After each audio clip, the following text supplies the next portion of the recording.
আপনি কোন হরিদাস পাল? কোন হরিদাস পাল আপনি? আপনি ভিভিপ্যাট এখানে কাগজ নিয়ে এখানে মানুষকে শো করছেন। এই তো আপনার গাড়িতে আমি সিজ করেছি। আপনি ডুপ্লিকেট ভিভিপ্যাট এবং ভোটিং মেশিন এখানে মানুষকে প্রভাব করছেন।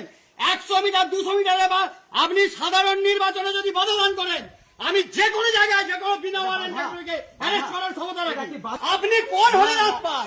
কোন হরিদাস পাল আপনি? আমরা সাধারণ মানুষ, কোন হরিদাস পাল? আমরা সাধারণ জনগণ, আমরা সাধারণ জনগণ। পঞ্চায়েত সারা মাল বাচ্চানের দুটোয় ফোরের বাচ্চা। আপনি কোন হরিদাস পাল? কোন হরিদাস পাল আপনি? আপনি ভিভিপ্যাট এখানে কাগজ নিয়ে এখানে মানুষকে শো করছেন। এই তো আপনার গাড়িতে আমি সিজ করেছি।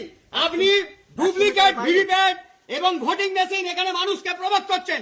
100 মিটার 200 মিটারে বা আপনি সাধারণ নির্বাচনে যদি বদলান করেন, আমি যে কোনো জায়গায় যে কোনো বিনা ওয়ারেন্টকে অ্যারেস্ট করার ক্ষমতা রাখি। আপনি কোন হরিদাস পাল? কোন হরিদাস পাল আপনি? কোন হরিদাস পাল? আমরা সাধারণ মানুষ, কোন হরিদাস পাল? আমরা সাধারণ জনগণ, আমরা সাধারণ জনগণ। পঞ্চায়েত সারা মাল বাচ্চানের দুটোয় ফোরের বাচ্চা। কি বন্ধুরা, ভিডিওটি কেমন লাগলো?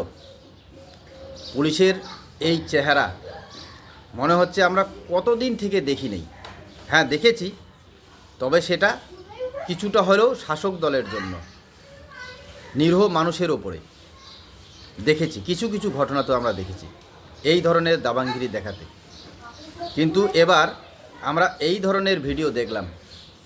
আমাকে দেখে তো খুবই ভালো লাগলো, মনে একটা তৃপ্তি পেলাম, শান্তি পেলাম যে যাই হোক আমাদের পশ্চিমবাংলারই পুলিশ, পশ্চিমবাংলার পুলিশকে যদি ফ্রি হ্যান্ড ছেড়ে দেওয়া যায়, মানে কোনো পলিটিক্যালি প্রেশার যদি না থাকে, তো পুলিশও যে কাজ করতে পারে আমরা এবার এই 26-এর ইলেকশানে পুরোপুরি দেখে নিলাম।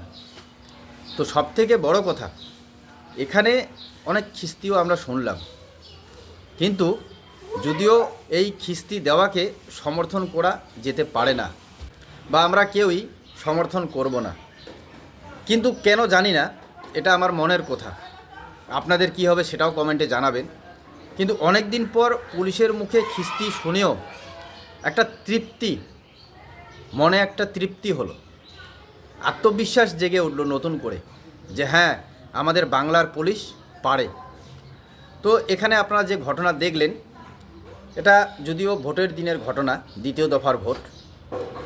তো এই পাশে যিনি ব্যক্তি, ইনি কিন্তু ওত পেতে বসেছিলেন, শুনলেন আপনারা, পুলিশের নজরেও এসেছে এবং ইনি মানে ভোটারদের উৎসাহিত করছিলেন, কিন্তু ভিডিওতে বললেন না যে কোন দলের।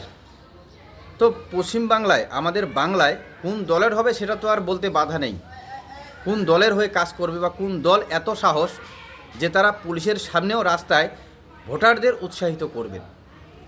কিন্তু পশ্চিমবাংলার পুলিশ, বর্তমান যে পুলিশ, এই পুলিশ কিন্তু আর মমতা ব্যানার্জির আন্ডারে নেই।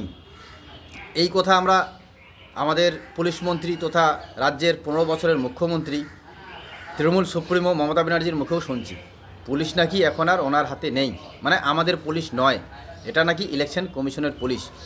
কিন্তু পুলিশ তো পশ্চিমবাংলার পুলিশ। আপনারা পুলিশের ইয়েতে দেখলেন লেখা আছে WBP, ওয়েস্ট বেঙ্গল পুলিশ। তো পশ্চিমবাংলার পুলিশ যে পারে না এমন তো নয়, কিন্তু যখন রাজনৈতিক প্রেশার নেই ইলেকশন কমিশনের আন্ডারে, তখন তো এই পুলিশে আমাদের কাজকর্ম করিয়ে দেখাচ্ছে, বাংলার সাধারণ মানুষকে মনে জোর দিচ্ছে, সাহস যোগাচ্ছে।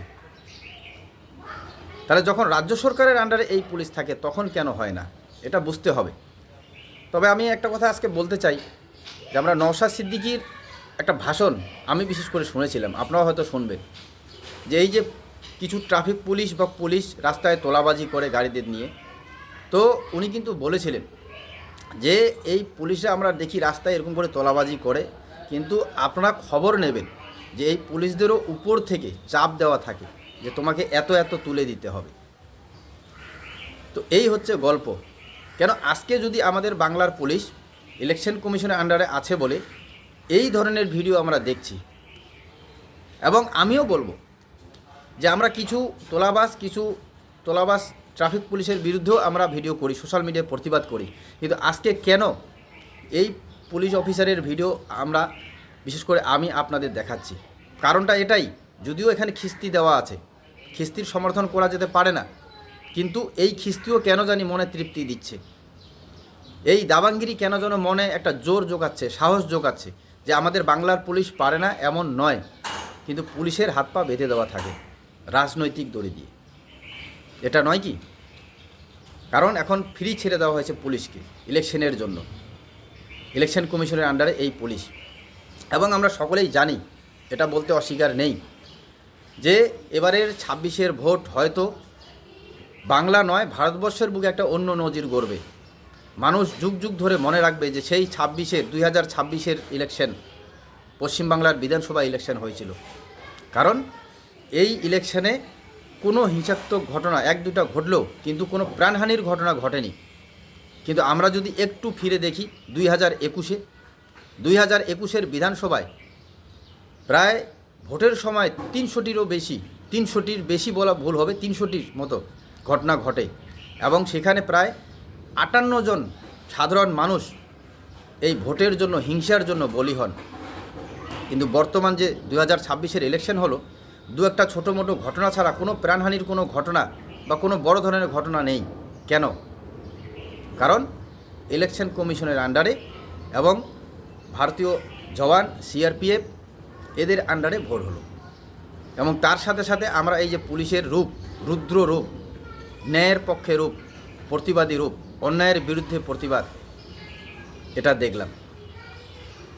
তো কাজেই পুলিশ পারে না এমনটা নয়, আমাদের সাধারণ মানুষকেও বুঝতে হবে। তবে আমরা এই ঘটনা থেকে এটা শিক্ষা নেব, ভবিষ্যতে রাজ্য প্রশাসনে যেই বসুক, যে দলেই সরকার গঠন করুক, পুলিশ যাতে নিরপেক্ষ থাকে, পুলিশকে যাতে নিরপেক্ষভাবে ছেড়ে দেওয়া হয়, এটাই আমাদের দাবি থাকবে। এবং যদি আমরা দেখি যে কোনো রাজনৈতিকভাবে হস্তক্ষেপ করা হচ্ছে, তো আমরা সাধারণ মানুষ যাতে এর প্রতিবাদ করি। কারণ আমরা তো দেখলাম যে পুলিশ পারে না এমন কোনো নেই, কোনো কাজ নেই, কোনো অসম্ভব কাজ নেই যে পুলিশ পারে না করতে। তাহলে কেন মাঝে মাঝে আমরা পুলিশকে দেখি যে অন্যায় দেখেও সেখানে মুখ বুজে সহ্য করতে হয়, চুপচাপ থাকতে হয়? কেন? এই প্রশ্নের উত্তর আমাদের বাংলার সাধারণ মানুষকেই খুঁজতে হবে। তো কাজেই সজাগ থাকবেন। ধন্যবাদ।